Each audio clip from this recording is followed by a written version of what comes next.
Good morning. Welcome to one of our messages from West Kintyre. It's a cold day today. It's about -2 and there's a bit of snow on the beach outside and the sand is frozen. So that's but we're warm and safe inside. So our Bible reading today is from the Gospel according to St Matthew, chapter 5, verses 13 to 20. That's Matthew 5 from verse 13. The Gospel reading. You are the salt of the earth, but if the salt loses its flavour, how shall it be seasoned? It is then good for nothing but to be thrown out and trampled underfoot by men. You are the light of the world. A city that is set on a hill cannot be hidden. Nor do they light a lamp and put it under a basket, but on a lampstand, and it gives light to all who are in the house. Let your light so shine before men that they may see your good works and glorify your Father in heaven. Do not think that I came to destroy the law of the prophets. I did not come to destroy, but to fulfill.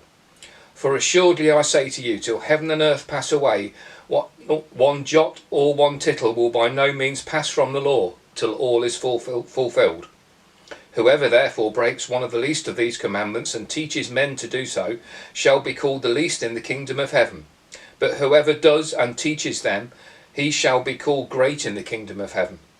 For I say to you, that unless your righteousness exceeds the righteousness of the scribes and Pharisees, you will by no means enter the kingdom of heaven.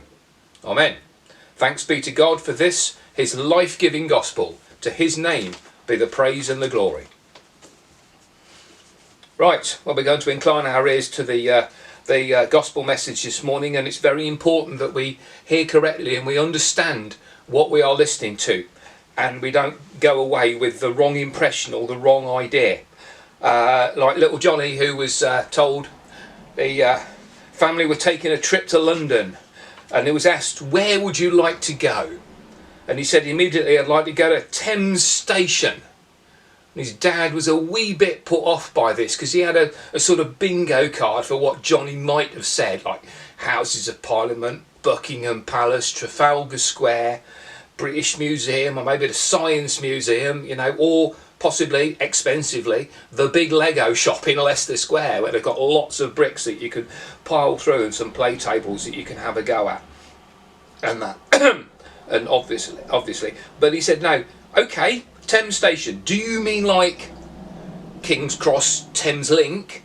Or do you mean like Embankment or London Bridge that's actually on the Thames? And Johnny said, the one they talk about in church.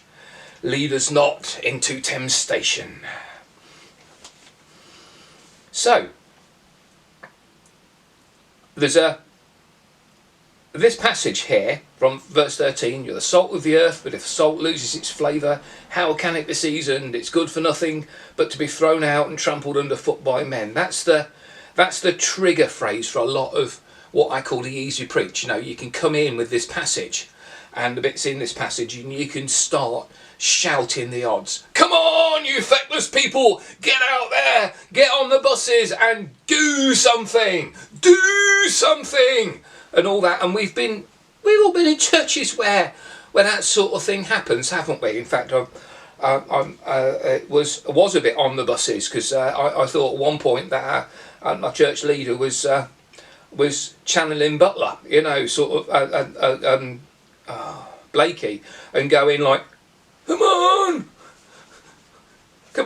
get some people, come on, mate, get some people in, and all that. But no, it's not what this passage is about. This passage is meant within certain parameters to warn people, but it's also meant to upbuild people. And we have to look at where this passage sits. This passage sits in between Matthew 5, it's part of Matthew 5. Matthew 5 to 7 is basically the Sermon on the Mount. It's taken the disciples and some hangers-on, but it's mainly the disciples, and he's gone off and he's doing this basically this big teaching, and he's got his disciples or his apprentices there, basically, and it's a good job that it's not Alan Sugar, because you can just imagine Alan Sugar on The Apprentice going, you, pull yourself together, you've got a right B attitude, you're fired. salt in those days was of massive value, and it gave rise to expressions like "you are the salt of the earth," and "you are the salt of the earth." It's saying your value. Salt was traded. There was salt roads, salt routes across the Middle East and into Europe and stuff, and the word saline stems from the same word from which we get salary. Salt could be used as payment. So saying somebody is the salt of the earth is saying, I think you are incredibly, incredibly valuable. And that Jesus is saying that to his disciples. You are incredibly valuable. And in verse 14, it's saying, you're the light of the world. A city set on a hill cannot be hidden. Now, in the Middle East, you basically, they often put the city on a hill for a bit of safety. You know, it wasn't really a climate change issue. They weren't really too worried about water coming up in the desert and getting them. But it was more a sort of like advance warning. So you could have people on the watchtowers at night and they could see marauding rifts or armies and things coming. But the downside of that was that the city on a hill, you can't really hide it. You can't really sort of camouflage it and pretend it's not there. It's not really going to be like in the hidden dip signs that you see on the road, is it? You know, hidden village. So you've got the light of the world. City set on a hill can't be hidden. Now, verse 15. Nor do they light a lamp and put it under a basket. Now, I do love the New King James Version, which I oft quote, but there are just certain words where your mind goes, don't put your light under a bushel, because we're old enough to remember that translation. Don't put your light under a bushel, but on a lampstand where it gives light to all in the house.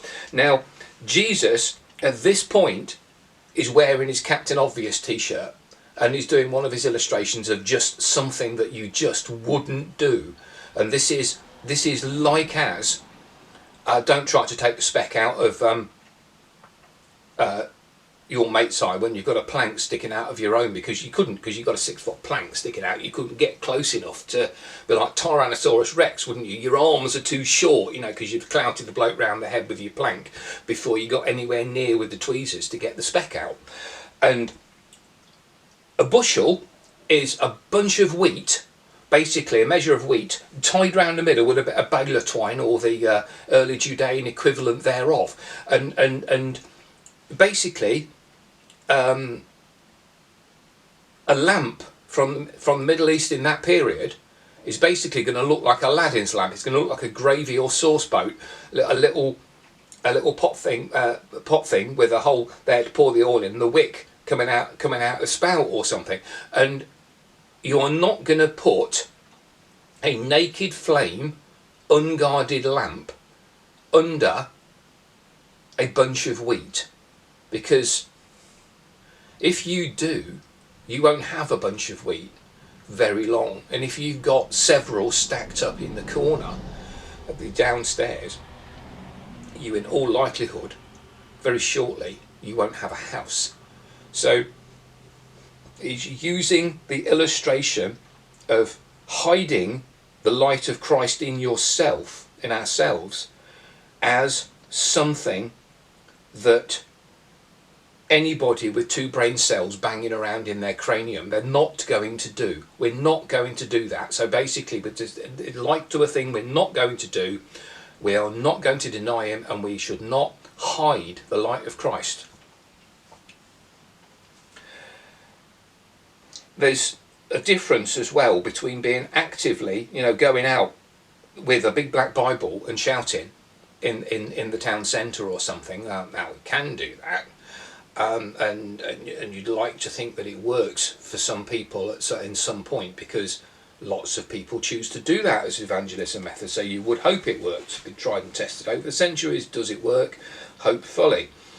But there's a passiveness to just being God's light in a place and guiding people almost without them realising it, because I mean up here we have lots of across lock and inter-island ferries, and there's always a couple of lights on the end of the slipway that just sit there, and they're on all the time, and during the day you don't really notice them, but they come into their own when they're guiding the ferry home.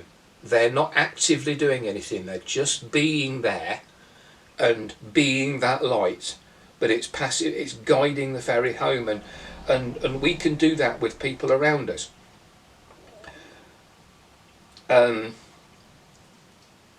Sometimes we need to think about getting involved with people and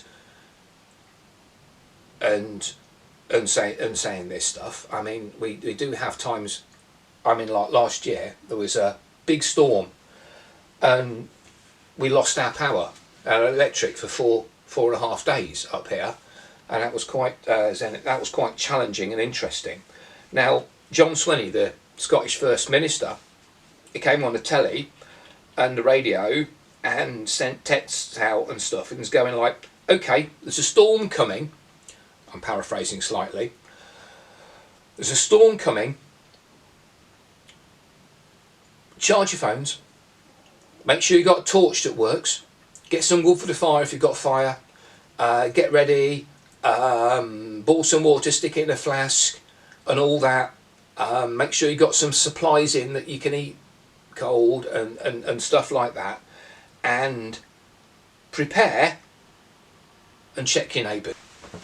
In Charles Wesley's day, you didn't have echo sounding on the ships to determine the depth.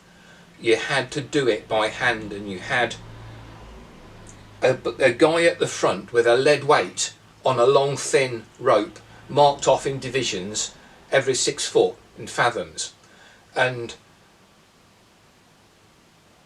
an unfathomable depth was by definition something that was longer than the rope that they got with the lead weight on it. And they'd stand at the prow, all Titanic, and they'd chuck one person would chuck the rope off the weight off the front, and the rope, when it went taut, he'd grab it and he'd start hauling back and counting the rings, and that would tell him how many fathoms it was down. Because if you got a 10 fathom ship, then you really depth of keel, then you really wanted to know that it was 12 fathoms or more, not 8 fathoms that you're going into, because there would be a problem. So they had all the blokes running around with ropes and things, and prepared to pull to go about, or to drop a sail or to raise a sail, and there were blokes up the masts on the schooners and what have you. And then there was this bloke at the front sounding the depths, and it's where we get the expression, he's just swinging the lead, for a person who isn't really working very hard. All these other people are running around like loonies, and they're heaving on ropes and they're getting all sweaty, and this bloke's casually tossing a lead weight off the front and just pulling it back and shouting the answer back to the captain.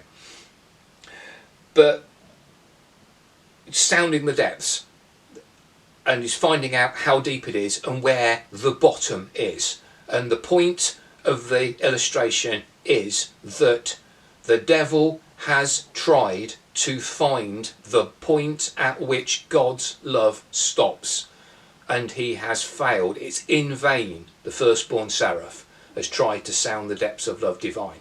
So the message for us, in case we're thinking, oh well, I'm not good enough, I've not done this evangelism like Pastor Nell told me to, and all that stuff, and I've not done this, and we can get into a sort of Jehovah's Witness, Mormonism works answer. I should be doing more. I feel guilty. I'm not doing enough. Maybe I'm not praying enough. Maybe something I've done is too much, and God's not going to let me in when I die. But the answer is that there is no fathomable bottom to God's love. In vain the firstborn seraph tries to sound the depths of love divine. It's got men to do awful things over the years, and still does. And awful things, you know, Hitler, Pol Pot, Epstein, all that stuff. It's and yet the devil has not found something that he can get a man to do where God does not love him. And the way to understand and the way to explain in simple terms the message of God's relationship with us and how much he loves us is raising teenagers. It's the theology of raising teenagers. You've got this life that you made. You love them so much that it hurts. If necessary, and you hope it never is, but if necessary, you would die for them. You have to watch them, you give them advice, you have to watch them reject that advice, going against that advice. You have to watch them muck up. You wait around for them to talk to you, and there can be days without a meaningful conversation, if at all. And then when they do, you're so pleased. But the one thing, whatever they've done, however long it's been, the one thing that you make sure that they know is they can always come home. And that, in simple terms, is the message of the gospel. He loves us so much. He would die for us. He did die for us. There is no fathomable bottom to the extent of God's love. And he wants us to know that we can always, always come home.